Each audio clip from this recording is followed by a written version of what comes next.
میں آج بہت سخت شکایت کے موڈ میں ہوں، اور میں کسی کے بلانے پر یہاں نہیں آیا ہوں، میں اپنے شدید تقاضے پر آیا ہوں۔ میں نے خود کہا ہے کہ میں حالانکہ میں رمضان میں سفر نہیں کرتا، میں نے خود کہا اچانک کہ میں آ رہا ہوں 2 دن کے لیے سنبھل۔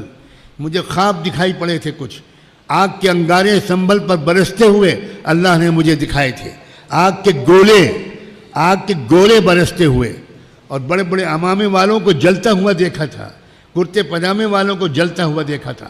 آپ کے ہاں کی لڑکیاں کس قدر بدکاری کی طرف بڑھ رہی ہیں، میں اپنے آپ کو روک نہیں پا رہا ہوں اس وقت۔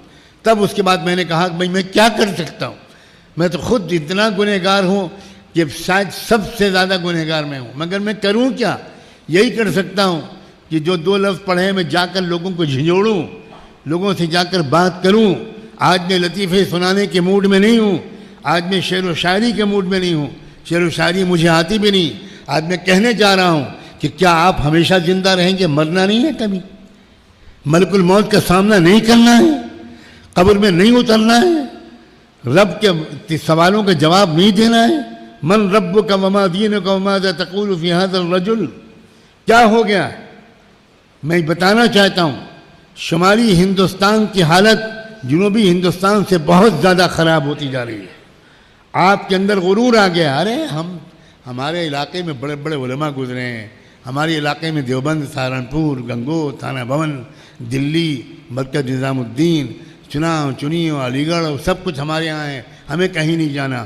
یاد رکھیں اسی غرور نے انبیاء کی اولاد کو بندر اور سور بنایا تھا۔ انبیاء کی اولاد تھے وہ، آپ نبیوں کی اولاد نہیں ہیں، ہوں گے آپ کسی ترم خاں کی اولاد۔ جانا پڑے گا، سر کے بل جانا پڑے گا، عاجزانہ جانا پڑے گا، محتاجی اور فقیری کے ساتھ جانا پڑے گا۔ میں مجھے اللہ نے اچانک ایسی جگہ پہنچا دیا جو جنوب ہندوستان اور شمال ہندوستان کا سنگم ہے۔ کوئی ٹرین انڈیا میں ایسی نہیں ہے کلیاں سے گزرتی نہ ہو۔ مجھے اچانک اللہ نے وہاں جا کے بٹھا دیا، وہ عجیب و غریب دستور ہے، میں اس جگہ کو جانتا بھی نہیں تھا۔ میں دیکھ رہا ہوں جنوبی ہندوستان میں، مہاراشٹر میں، گجرات میں، آندھرا پردیش میں، تلنگانہ میں، کرناٹکا میں، کیرلا میں، لکشدیپ میں، جہاں کے لوگ ہماری زبان بھی نہیں جانتے، وہاں اپنی اصلاح کرانے کا، اپنی تربیت کا ایک ذوق و شوق مساجد کی حفاظت کا ہے۔ آپ کو علم ہوگا کہ آج سنبھل میں کیسی دردناک واردات پیش آئی ہے۔ ایک تو مسجدوں کے سلسلے میں یلغار کا وہ رخ ہے جو ہم دیکھ رہے ہیں، اور دوسری طرف جمہوری دائرے میں رہتے ہوئے احتجاج کرنے والوں کے ساتھ جو سلوک اپنایا جا رہا ہے وہ نہایت ظالمانہ ہے۔ مساجد اللہ کے گھر ہیں اور ہر قیمت پر ان کی حفاظت کی جائے گی۔ All India Muslim personal law board اس طرح کی مختلف کوششیں انجام دیتا آیا ہے، آج بھی انجام دے رہا ہے، اور انشاءاللہ بزرگوں کا لگایا ہوا یہ پودا سرسبز و شاداب رہے گا، تر و تازہ رہے گا، اور ہم ہمت کے ساتھ، حکمت کے ساتھ، حوصلے اور توازن کے ساتھ آگے بڑھتے رہیں گے۔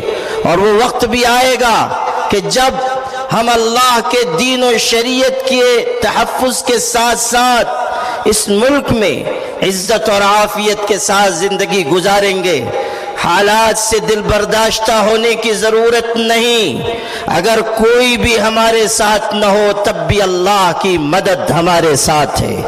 یاد کر لیجئے کہ جب حضرت نبی کریم صلی اللہ علیہ وسلم غار ثور کی تاریکیوں میں تھے اور دشمنوں کے قدم وہاں تک پہنچ گئے، سیدنا ابو بکر صدیق نے کہا دشمن قریب آ گئے ہیں، کسی بھی وقت ہم کو دیکھ سکتے ہیں۔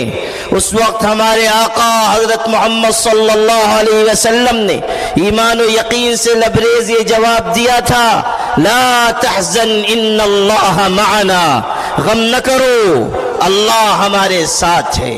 اور روایت کے الفاظ یہ ہیں، ما ظنک باثنین اللہ ثالثہما، ان دو کے بارے میں تمہارا کیا خیال ہے جن کا تیسرا اللہ ہے۔ اللہ کی مدد پر بھروسہ رکھتے ہوئے آگے بڑھیے۔ وحدت و اجتماعیت کو قائم رکھیے اور دل سے یقین کیجئے کہ نور کی یہ کرن ظلمات پہ بھاری ہوگی. رات تمہاری ہے تو کیا صبح ہماری ہوگی.